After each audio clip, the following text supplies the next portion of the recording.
أعوذ بالله من الشيطان الرجيم. بسم الله الرحمن الرحيم. الحمد لله الذي أنزل على عبده الكتاب ولم يجعل له عوجا قيما لينذر بأسا شديدا من لدنه ويبشر المؤمنين الذين يعملون الصالحات أن لهم أجرا حسنا ماكثين فيه أبدا وينذر الذين قالوا اتخذ الله ولدا ما لهم به من علم ولا لآبائهم كبرت كلمة تخرج من أفواههم إن يقولون إلا كذبا فلعلك باخع نفسك على آثارهم إن لم يؤمنوا بهذا الحديث أسفا. صدق الله العظيم. الحمد لله الذي أنزل على عبده الكتاب. تمام تعریفیں اس اللہ کے لیے ہے جس نے اپنے بندے پر کتاب کو نازل فرمایا. وَلَمْ يَجْعَلْ لَهُ عِوَجًا اور اس میں کوئی کجی نہیں رکھی. قیماً ٹھیک اور سیدھی کتاب. لِيُنذِرَ بَأْسًا شَدِيدًا مِّن لَدُنْ یہ کتاب جو ہے اللہ کے جانب سے دردناک عذاب اور پکڑ سے ڈراتا ہے. وَيُبَشِّرُ الْمُؤْمِنِينَ الَّذِينَ يَعْمَلُونَ الصَّالِحَاتِ اور ان مومنین کو بشارت دیتی ہے یہ کتاب جو عمل صالح کرتے ہیں. أَنَّ لَهُمْ أَجْرًا حَسَنًا کہ ان کے لیے بہترین اجر ہے. مَاكِثِينَ فِيهِ أَبَدًا جس کے اندر وہ لوگ ہمیشہ رہیں گے. وَيُنذِرَ الَّذِينَ قَالُوا اتَّخَذَ اللَّهُ وَلَدًا اور یہ کتاب ڈراتی ہے ان لوگوں کو جو کہتے ہیں کہ اللہ نے اپنا بیٹا بنا لیا ہے. مَا لَهُمْ بِهِ مِنْ عِلْمٍ نہ ان کے پاس اس سلسلے میں کوئی علم ہے. وَلَا لِآبَائِهِمْ نہ ان کے آباء و اجداد کے پاس کوئی علم ہے. كَبُرَتْ كَلِمَةً تَخْرُجُ مِنْ أَفْوَاهِهِمْ یہ بڑی بات ہے جو ان کے منہ سے نکل رہی ہے. إِن يَقُولُونَ إِلَّا كَذِبًا یہ لوگ جھوٹ بکتے ہیں. فَلَعَلَّكَ بَاخِعٌ نَفْسَكَ عَلَىٰ آثَارِهِمْ شاید کہ آپ اپنے کو ہلاک کر لیں ان کے پیچھے اسفا غم کے مارے. إِن لَمْ يُؤْمِنُوا بِهَذَا الْحَدِيثِ اگر وہ لوگ اس بات پر ایمان نہیں لاتے. حاضرین ابھی ہم سورہ کہف کے ابتدائی 6 آیات کی تلاوت اور ترجمہ سماعت فرما رہے تھے.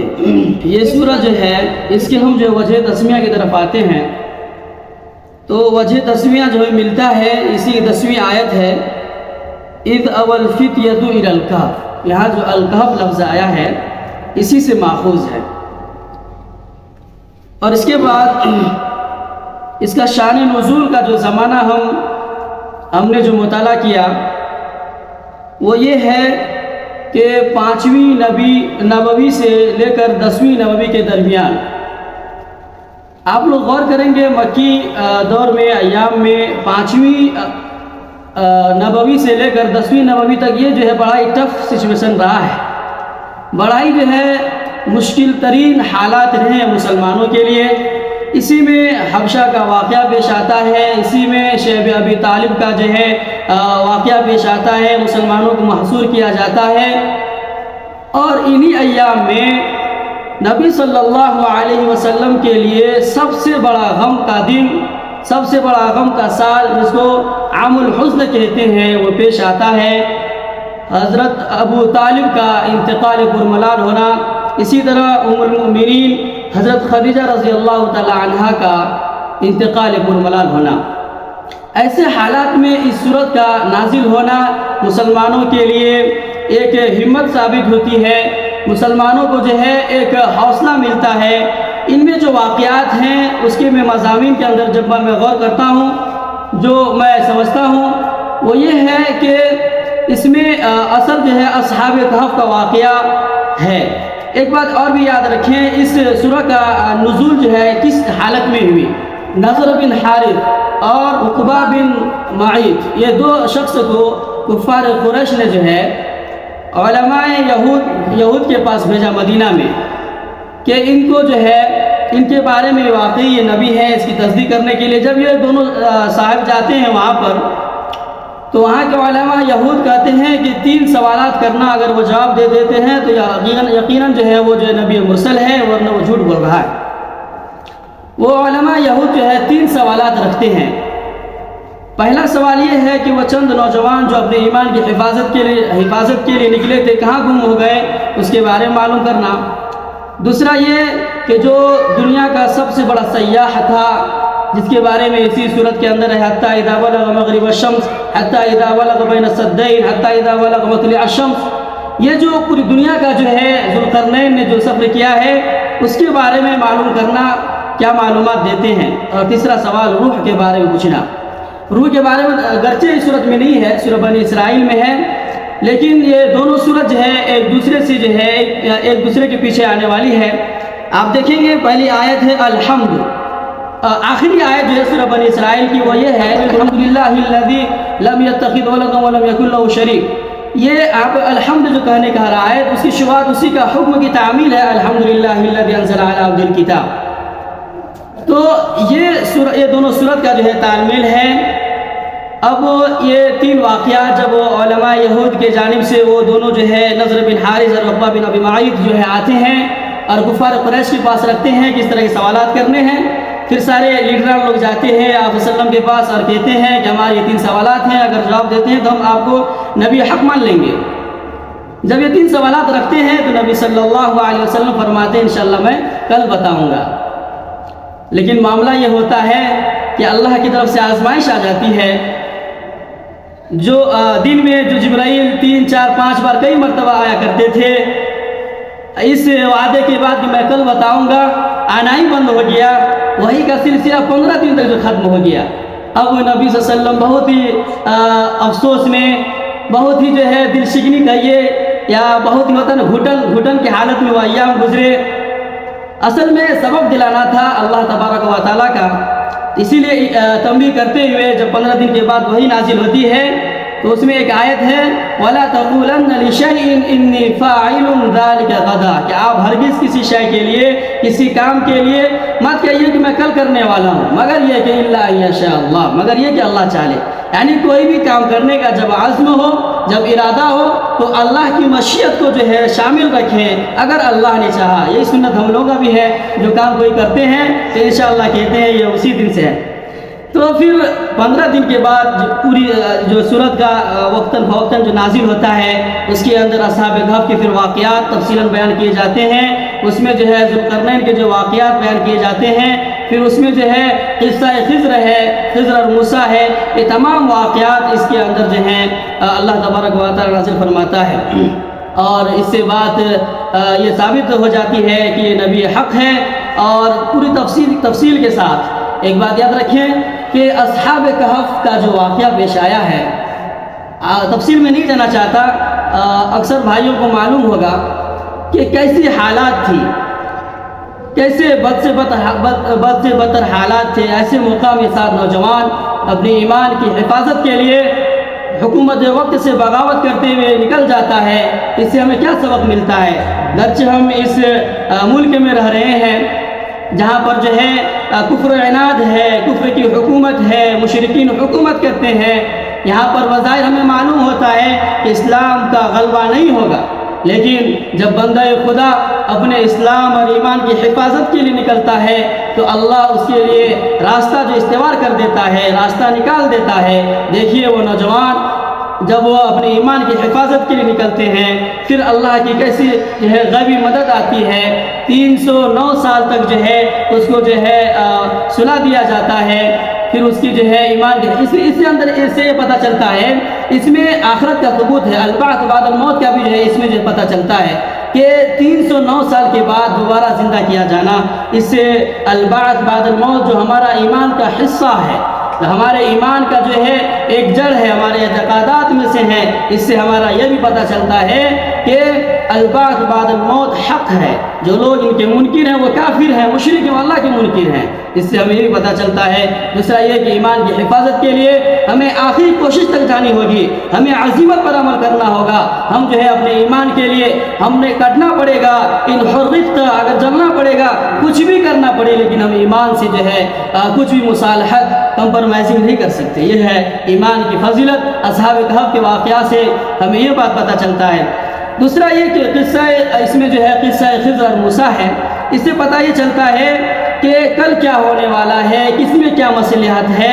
ہم بظاہر جو چیز دیکھتے ہیں ان کے مخالفت میں جو کام ہو رہا ہوتا ہے، تو ہمیں یہ نہیں سمجھنا چاہیے کہ اس میں جو ہے ہمارا عقل کام نہیں کر رہا، یہ گڑبڑ ہے یا ایسا ہے ویسا نہیں، بلکہ ہر کام میں، ہر دنیا کے جتنے بھی ہیں کام ہیں، چاہے وہ سورج کا نکلنا ہو، یہ کائنات کا جتنا بھی نقل و حرکت ہے، یہ چلنا جمادات، یہ نباتات، یہ جو ہے اپنے ارد گرد جو اللہ کی مخلوقات کو دیکھ رہے ہیں، اس کے پیچھے کچھ نہ ریزن ہے، کچھ کارن ہے۔ یہ اللہ یوں ہی نہیں بنایا ہے، بلکہ ہمیں ان کے مصلحت پر، ان کے غیبی خبر پر بس آمنا صدقنا کر کے نکلنا ہے۔ دیکھیے اس میں موسیٰ علیہ السلام بظاہر جو ہے ان کو کیا کیا وہ تفصیلات طرف نہیں جانا چاہتا، اسے لگتا ہے کہ آپ نے ایسا کیوں کیا، ایسا کیوں کیا، لیکن جب جواب ملتی ہے، تشفی بخش جواب ملتی ہے، اس سے پتہ چلتا ہے کہ اللہ کی مصلحت ہمارا جو ہے ہمیشہ ملحوظ نظر ہو۔ اور تیسرا اس میں جو ہے ذوالقرنین کا جو واقعہ ہے، اس سے کفار قریش کو یہ سبق دلا رہا ہے کہ دیکھیے آپ کے پاس تو تھوڑی سی جو ہے سرداری ہے، ایک چھوٹے سے شہر کے آپ سردار ہیں، آپ لیڈر ہیں، تو آپ کتنا اتراتے ہیں۔ اللہ نے اس کو کیا دولت بخشی تھی، کیا حکومت بخشی تھی، کیا اسباب وہ ذرائع بخشے تھے کہ پوری دنیا کا وہ سفر کر رہے ہیں، کتنے بڑے بادشاہ۔ جب ان کے اندر کوئی کبر نہیں ہے، ان کے اندر جب کوئی نخوت نہیں ہے، وہ اللہ کے سامنے اطاعت کے لیے سر بسجود ہیں، وہ اطاعت کے لیے سر خم تسلیم کیا ہوا ہے، تم کون ہوتے ہو اللہ کی مخالفت کرنے والے۔ تو یہ کچھ مضامین تھے جو میں مختصر عرض کرنا چاہ رہا تھا۔ اب اس کے تشریح کے اندر آتے ہیں۔ اس کے اندر اللہ تبارک و تعالیٰ اس سورہ کی شروعات جو ہے اللہ نے حمد کے ساتھ کیا ہے۔ الف لام یہاں پر جو لوگ پڑھے لکھے ہیں الاستغراق ہے۔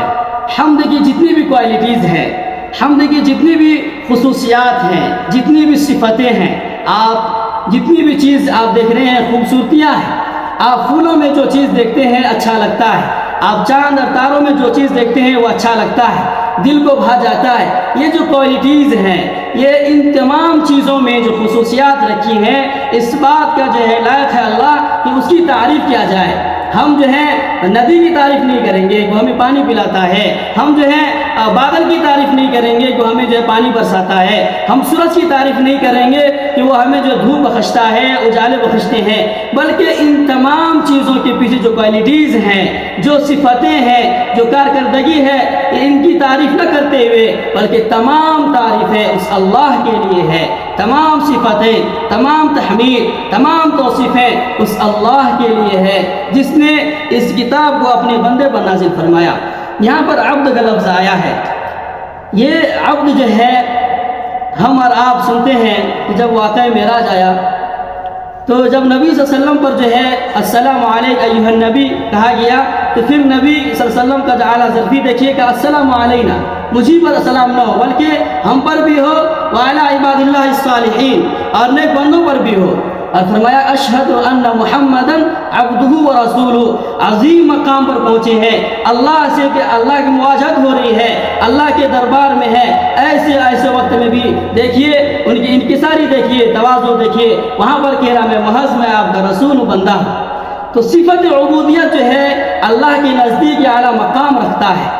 یہ صفت عبودیت کے ذریعہ جو ہے قرآن میں بہت سے جو ہے آیات نازل میں سبحان الذی اسریٰ بعبدہ، اسی طرح سے یہاں پر بھی عبدہ کا لفظ آیا ہے، بہت جگہ جو عبد کا لفظ آیا ہے، اس سے پتہ چلتا ہے کہ بندے کا جو ہے سب سے اعلیٰ پوزیشن، سب سے اعلیٰ مقام جو ہے وہ اللہ کے نزدیک وہ صفت عبودیت ہے۔ اس کے اندر جھکنے کا مادہ ہو، اس کے اندر اکڑ نہ ہو، اللہ کے تمام احکام پر جو ہے وہ جھکنے کا وہ کیپیسٹی الیکٹریسٹی ہو، اندر وہ مادہ ہو، کسی بھی حکم کی مخالفت کرنے کا وہ جذبہ نہ ہو. یہ ہے صفت عبودیت. یہاں پر جو ہے کتاب کا یہاں پر جو ہے بتایا کہ اس کے اندر اللہ نے کوئی کجی نہیں چھوڑی. ہم اور آپ جب قرآن کا مطالعہ کرتے ہیں، جب پڑھتے ہیں، ایک آیت سے دوسرے آیت تک کیا ترابط ہوتے ہیں، کیا انسجام ہوتا ہے، کیا ان کا ملن ہوتا ہے. جب پڑھنے والا پڑھتا ہے تو ایک جوش میں آ جاتا ہے، کتنا مزہ آتا ہے. لفظوں میں بھی کوئی کجی نہیں ہے، ان کے احکام میں بھی کوئی کجی نہیں. قیمن سیدھی سیدھی بات کرنے والی ہے، دو ٹوک بات کرنے والی ہے. یہ ہماری اور آپ کی کتاب قرآن جو ہے یہ کسی مہابھارت کی کہانی نہیں ہے، یہ کوئی افسانے اور حکایات نہیں ہے، بلکہ وہی چیز ہے جو انسان کا نیچر ہے، جو انسان کی فطرت ہے. وہی چیز اس میں بیان کیا جاتا ہے جو انسان کے روز اول سے لے کر آخرت کے سفر تک جو بھی ضروریات ہیں پوری زندگی کے، چاہے وہ احکام ہو، احکام عبادات ہو، احکام جو معاملات ہو، چاہے وہ معاشرت ہو، چاہے وہ اخلاقیات ہو، چاہے وہ سیاسیات ہو، کسی بھی پہلو کو جو ہے اللہ نے اس کتاب میں بیان کرنے سے نہیں چھوڑا ہے. کوئی بھی کجی نہیں ہے، کوئی بھی اس میں ٹیڑھا پن نہیں ہے. ایسا کہیں نہیں لگے گا آپ کو کہ اس میں کچھ جھوٹ کہا گیا ہے، اس طرح سے کام لیا گیا ہے، بلکہ یہ کتاب ایسی کتاب ہے جو دو ٹوک بات کرنے والی ہے. اس کتاب کا اول مقصد یہ ہے لِيُنذِرَ بَأْسًا شَدِيدًا مِّن لَّدُنْ، کہ اس بڑے عذاب سے، اس بڑے جنگ سے، اس بڑے دردناک جو ہے پریشانیاں سے آگاہ کرتا ہے، ڈراتا ہے. یہاں پر جو ہے بأسًا شدیداً جو ہے لفظ آیا ہے. البأسا جب آتا ہے، جب جمع کا صیغہ استعمال ہوتا ہے تو وہ برے حالات کے لیے آتا ہے. جیسا کہ ہم نے آیت البر میں پڑھا ہے کہ والصابرین فی البأساء والضراء وحین البأس. جب بأسا جمع کے صیغے میں آتے ہیں تو اس کے معنی ہوتے ہیں حالات، برے حالات. جب یہ واحد کے لیے استعمال ہوتا ہے تو اس کے معنی جنگ ہوتے ہیں، وحین البأس. تو یہاں پر لیکن جو ہے بأسًا شدیداً کا جو لفظ آیا ہے، اس سے علماء مفسرین یہ ثابت کرتے ہیں کہ بہت ہی بڑا دجل ہونے والا ہے. یہ جو ہے بأسًا شدیداً یہ دراصل اشارہ ہے دجال کی جانب. ایسے تو دجل جو ہے اسے کہتے ہیں جو حقیقت کچھ اور ہو، دکھاتا کچھ اور ہو. نبی صلی اللہ علیہ وسلم نے فرمایا کہ ہماری امتی میں 30 جو ہے دجال آئیں گے، جس میں سے ابھی عصر حاضر میں کچھ دن پہلے جو ہے غلام محمد قادیانی جو ہے، جو حقیقت میں وہ نبی نہیں تھا، ایک ملمہ چڑھایا ہوا تھا، لوگوں کو دھوکہ دیا ہوا تھا، ایک دھوکہ دے رہا تھا کہ ہم نبی ہیں، نعوذ باللہ، حالانکہ وہ نبی نہیں ہے. تو اس طرح کے جو ہے دجل آتے ہیں. اور اس عصر حاضر میں سب سے بڑا جو ہے دجل یہ ہے، سب سے بڑا دجالی فتنہ یہ ہے کہ ہمارے اندر جو ہے مادیت پرستی کا اتنا غلبہ آ گیا ہے، ہمارے فکروں پر، ہمارے جو ہے ذہنوں پر، ہمارے اقدار پر، ہمارے ویلیوز پر اتنے آ گئے ہیں کہ ہمیں اس دنیا میں رہ کر کیا کرنا ہے سمجھ میں نہیں آتا. آخرت کو بھول بیٹھے ہیں، لیتے کہ یہی دنیا میں کمانا ہے، کھانا ہے اور آسائش کی زندگی گزارنی ہے. ساری محنت، ساری تگو اسی کے لیے ہوتی ہے. تو یہ ہے سب سے بڑا دجل. یہ دجل ہے، یہ دھوکہ ہے کہ ہم اس دنیا میں کس لیے آئے تھے، اس چیز سے، اس حقیقت سے جو ہے، اپنی حقیقت سے، اللہ سے، اپنی ضمیر کو فراموش کر رہے ہیں. اس لیے یہ بڑا دجل ہے. اس صورت کی جو ہے بہت ہی فضیلت آئی ہے. اس صورت کے بارے میں نبی صلی اللہ علیہ وسلم نے فرمایا کہ من حفظ 10 آیات من اول سورۃ الکہف عصم من الدجال، کہ جو کوئی جو ہے سورۃ کہف کے ابتدائی 10 آیات حفظ کرتا ہے وہ جو ہے دجال کے فتنے سے آزاد ہو جاتا ہے. اسی لیے ہفتے میں جمعے کے دن جو ہے اس کا اہتمام ہونی چاہیے، پوری سورت پڑھنی چاہیے، کیونکہ نبی صلی اللہ علیہ وسلم نے فرمایا کہ ان من قرأ سورۃ الکہف یوم الجمعہ اضاء له من النور ما بین الجمعتین، کہ جو کوئی جو ہے سورۃ کہف جو ہے جمعہ کے دن پڑھتا ہے اس کے لیے دونوں جمعہ کے مابین ایک نور جو ہے ملتا ہے، جس نور کے تلے وہ جو ہے فتنوں سے محفوظ رہتا ہے. تو لہٰذا ہمیں جو ہے اہتمام کرنی چاہیے ان صورتوں کو پڑھنے کا. کم سے کم جو ہے اگر ہم پوری صورت نہیں پڑھ پاتے ہیں تو ابتدائی 10 آیات اور آخری 10 آیات پڑھنے چاہیے. یہ بہت ہی جو ہے اس صورت کا جو ہے بہت ہی فضیلت ہے. لہٰذا ہم جو ہیں دجالی فتنے سے بچنے کے لیے، کیونکہ روایت میں آتا ہے کہ تمام انبیاء نے اپنی امتوں کو دجال کے فتنوں سے بچنے کے لیے جو ہے ان کو آگاہ کیا ہے کہ اللہ سے پناہ مانگو. ہمارے اور آپ نبی نے بار بار جو ہے آگاہ کیا ہے کہ دجالی فتنے سے بچنے کے لیے کس طرح جو ہے ہمیں عمل کرنی چاہیے. وہ تمام ہدایات ہمارے اور آپ کے نبی حضرت محمد صلی اللہ علیہ وسلم نے دے رکھی ہے. لہذا ہمیں جو ہے دجالی فتنے سے بچنے کے لیے جس طرح ہم جو صورتوں کا اہتمام کرتے ہیں اسی طرح جو ہے ہم اللہ کے احکامات پر بھی عمل کریں، اور واقعی ہم جو جس دور میں جی رہے ہیں وہ بہت ہی بڑا دجل کا دور ہے، بہت ہی بڑا فریب کا دور ہے۔ ہم نے بتایا کہ ہم جس دور میں جی رہے ہیں اس میں سب سے بڑا دجل یہ ہے، دجالی فتنہ یہ ہے کہ ہمارے عقلوں میں پردہ پڑ گیا ہے، ہمارے ذہنی جو ہے سوچنے کے زاویے بدل گئے ہیں، ہمیں کرنا کچھ اور تھا کچھ اور رہے ہیں۔ اسی لیے اس فتنے سے، اس دجل سے بچنے کے لیے کوشاں رہیے اور کوشش کرتے رہیں۔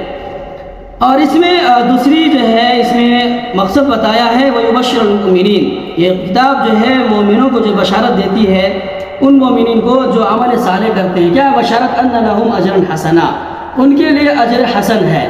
اجر حسن یہ نہیں ہے میرے بھائیوں کہ ہم جو عمل کرتے ہیں دنیا ہی میں اس کا بدلہ مل جائے، بلکہ اجر حسن یہ ہے کہ ہم دنیا میں کسی بھی طرح زندگی گزار لیں ایمان کے ساتھ، اللہ اس کے رسول کو جانتے ہوئے، اپنے ایمان کی حفاظت کرتے ہوئے جب اس دنیا سے جائیں تو کل جب ہم جو ہے قبر میں آنکھ کھولیں تو ان 3 سوالات کا جواب دینے کے جب ہم لائق ہو جائیں، فائق ہو جائیں، جب ہمارا مسئلہ جو ہے حل ہو جائے گا، جب ہم جب ہمیں جنت کا سرٹیفکیٹ مل جائے گا تو پھر ہم جو ہے اصل کامیابی اور اجر حسن کا مستحق ہوں گے، ماکثین فیہ ابدا۔ یہ اجر حسن جو جنت کے شکل میں اللہ نے ہمیں عطا کیا ہے، اس کے اندر ایسا نہیں ہے کہ ٹیمپروری ہوگا، ایسا نہیں ہے کہ وہ عارضی ہوگا، ایسا نہیں ہے کہ چند دنوں کا ہوگا، بلکہ ہمیشہ ہمیشہ کے لیے ہوگا۔ کتنی خوشی ہوتی ہے سوچ کر کہ آج ہمیں چند پلوں کے لیے خوشی ملتی ہے تو انسان بہت خوش ہو جاتا ہے، انہی چند دنوں کے گزرنے کے بعد پھر جو ہے وہ لمحات آتے ہیں جس میں اسے غم ہوتا ہے، لیکن یہ حالات وہاں پر نہیں ہوں گے۔ جن کو خوشی ہے تو خوشی ہے، جن کو غم ہے تو غم ہے، وہ دن ہے، وہ ہمیشہ کی زندگی ہے، وہ جنات عدن ہے، وہ ہمیشہ کے باغات ہوں گے۔ اسی لیے ہمیں اعتقاد رکھنی ہوگی کہ ہم جو اس دنیا میں عمل کر رہے ہیں اس کا ہمیں جو اجر حسن ملنا ہے، اور اجر حسن جو ہے وہ ہمیشہ ہمیشہ رہنے والی ہے، وہ جو ہے ٹیمپروری نہیں ہے۔ ہمارا اور آپ کا جو ہے وہاں پر ہمیں نصیب، اللہ جو ہے ہمیں جنت نصیب کرے اور وہاں رہنا ہمیں نصیب کرے۔ اس کے بعد فرمایا کہ وَيُنذِرَ الَّذِينَ قَالُوا اتَّخَذَ اللَّهَ، اور یہ کتاب ڈراتی ہے ان لوگوں کو جو لوگ کہتے ہیں کہ رحمان نے اپنا بیٹا بنا لیا ہے۔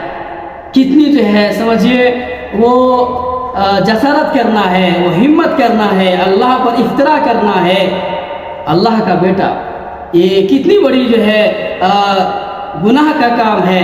اللہ ایسا ہے جس کا نہ کوئی باپ ہے نہ کوئی بیٹا ہے۔ یہ لوگ کتنی بڑی جسارت کر رہے ہیں، کتنی بڑی جو ہے افترا کر رہے ہیں کہ اللہ پر بہتان لگا رہے ہیں کہ ایسے کہ اللہ کا بیٹا ہے۔ اسی لیے کتاب ڈراتی ان لوگوں کو چوکنا ہو جائیے، اللہ پر اتنا بڑا افترا مت لگاؤ۔ جو لوگ کہتے ہیں کہ اللہ کا بیٹا ہے، نہ تو ان کے پاس کوئی علم ہے، نہ کوئی ان کے پاس سرٹیفکیٹ ہے، نہ ہی ان کے پاس کوئی جو ہے ایسی تصدیق شدہ خبر ہے، بلکہ وہ الٹپ باتیں کرتے ہیں، وہ جو ہے اٹکیلیاں کھیلتے ہیں۔ ایسی کوئی بات نہیں ان کے پاس، اس کے علم میں، اس کے جو ہے تجربات میں، اس کی معلومات میں کوئی ایسی دلیل، کوئی ایسی جو تصدیق نہیں وہ پیش کر پاتے ہیں کہ اللہ کا کوئی بیٹا ہو۔ اسی لیے ان لوگوں کو یہ کتاب ڈراتی ہے جو لوگ اتنی ہمت کے ساتھ بول جاتے ہیں کہ اللہ نے اپنا بیٹا بنا رکھا ہے۔ اسی لیے یہ ایسی بات ہے جو اپنے منہ سے جو نکال رہے ہیں، منہ سے بک رہے ہیں، یوں ہی لن تنانی کر رہے ہیں، کوئی حقیقت نہیں ہے، کوئی دلیل نہیں ہے، وہ اللہ پر جو ہے افترا کر رہا ہے، اللہ پر جو ہے بہتان لگا رہا ہے، بہت ہی بڑی جسارت کر رہا ہے۔ ایسے لوگوں کو چوکنا ہونی چاہیے اللہ کے عذاب کا۔ ایسے لوگوں کو انتظار کرنا چاہیے کہ زمین پھٹ جائے، یہ آسمان شق ہو جائے۔ ایسے لوگوں کے لیے زمین دبوچ لے، ایسے لوگوں کے لیے ایسی ہوا چلے جو اس کی بستیوں کو اڑا لے جائے۔ ایسے لوگوں پر اللہ کے ایسے عذاب آئے، نام و نشان مٹا دے۔ ایسے قوموں سے ہمیں جو لڑنا بھی ہے، ہمیں جو ہے ان سے جو ہے سمجھانا بھی ہے، دعوت بھی دینا ہے کہ اتنا بڑا افترا جو تم جو ہے اللہ پر کر رہے ہو، بہت بڑی غلطی کر رہے ہو، بہت بڑی جسارت کر رہے ہو۔ تمہیں ڈرنا چاہیے اس اللہ سے جس اللہ نے تمہیں بنایا ہے، تجھے پیدا کیا ہے، اسباب رزق دیا ہے، تمام چیز اللہ نے تمہارے لیے مہیا کیا ہے۔ اس کا تو حق یہ ہونا چاہیے کہ اللہ کو سمجھتے ہوئے ان کے فرامین پر عمل کیا جائے، اور باوجود اس کے کہ تم اس پر جو ہے جسارت کر رہے ہو، اس پر جو ہے افترا کر رہے ہو، اس پر التزام لگا رہے ہو۔ ایسے لوگوں کو بچنا چاہیے، ایسے لوگوں کو چوکنا ہونی چاہیے کہ ہم اللہ کے سامنے اللہ کے لیے بغاوت کر رہے ہیں۔ یہ کتاب ان لوگوں کو آگاہ کر رہی ہے۔ اس کے بعد اس کے اندر جو ہے فرمایا نبی صلی اللہ علیہ وسلم کو حوصلہ دیتے ہوئے کہ آپ ان کے چکر میں اگر وہ لوگ ایمان نہیں لاتے ہیں تو پھر افسوس غم کے مارے کیا اپنے آپ کو ہلاک کر لیں گے؟ ایسا ہرگز نہیں. اللہ جس کو چاہتا ہے انک لا تہدی من احببت ولکن اللہ یہدی من یشاء. اللہ جسے چاہتا ہے ہدایت دیتا ہے. آپ کا کام ہے علیک البلاغ، آپ کے اوپر صرف اتنا کام ہے کہ پہنچا دیجئے. بعد میں آپ کا یہ ذمہ داری نہیں ہے کہ وہ ایمان لے ہی آئے، بس آپ کوشش کیجئے، کوشاں رہیے، لیکن آپ جو ہے اس کے لیے جو ہے اتنا غم زدہ نہ ہو، اتنا افسوس نہ ہو کہ آپ اپنے آپ کو ہلاک کر لیں. اس آیت کے اندر اللہ تبارک و تعالیٰ نبی صلی اللہ علیہ وسلم کو جو ہے ہمت دلا رہا ہے، ان کے جو دل کی ڈھارس باندھ رہا ہے کہ ایسا نہیں ہے کہ آپ کے چاہنے سے، آپ کی دعوت سے، آپ کی سرگرمیاں سے ہر کوئی ایمان لے، ایسا نہیں ہے، بلکہ اللہ جسے چاہے گا اللہ جو ہدایت عطا فرمائے گا. اس لیے اللہ کی مشیت پر، اللہ کے جو ہے مرضی پر رضا ہوتے ہوئے، رضامند ہوتے ہوئے آپ عمل کریں. آپ کا کام علیہ البلاغ پہنچانا ہے، دعوتی کام کیجئے، دعوتی سرگرمیاں کیجئے، لیکن بعد میں افسوس یہ نہ ہو کہ فلاں جو ایمان نہیں لایا، فلاں جو ہے ایمان کے دائرے میں نہیں آیا، بلکہ آپ جو ہے آپ کا کام پہنچانا ہے. آپ کی ذمہ داری یہ ہے کہ آپ ان تک جو ہے تمام بندگان خدا تک جو ہے جو اس سرزمین میں ہے، تمام بندگان خدا تک آپ اللہ کے حکام کو پہنچا دیں. ماننا نہ ماننا ان کا کام ہے، ہدایت دینا نہ دینا اللہ کا کام ہے. اس لیے آپ صبر رکھیں اور صبر کے ساتھ اور اپنے جو ہے اندرونی حالات کو جو ہے سکون کے ساتھ گزاریں. انشاءاللہ کیا کہتے ہیں اللہ جسے چاہے گا ہدایت دے گا. یہ آیات سے ہمیں یہ سبق ملا کہ ہمیں اپنے ایمان کو بچانے کے لیے ہمیں ہر وقت کوشاں رہنی چاہیے، اور خاص کر کے دجالی فتنہ جو ہے اس سے بچنے کے لیے ہمیں ان صورت کے پڑھنے کا جو ہے اہتمام کرنی چاہیے. خاص کر کے 10 آیات جو اس میں بتایا گیا ہے کہ من حفظ 10 آیات من اول سورۃ الکہف عصم من الدجال. 10 آیات ہر کوئی جو ہے یہ نوٹ کر لے کہ ہم یاد کریں تاکہ ہم دجالی فتنے سے محفوظ رہیں. اللہ تبارک و تعالی ہمیں دجالی فتنوں سے اور اس زمانے کے فتنے سے جو ہے ہمیں حفاظت فرمائے اور ایمان اور اسلام کے ساتھ رکھے اور زندگی عطا کرے تو اسلام پر زندگی ہماری رکھے، اور جب موت ہو تو ایمان پر موت ہو. اللہ تبارک و تعالی ہمیں کہنے سننے سے زیادہ عمل کرنے کی توفیق عطا فرمائے. وما توفیقی الا باللہ.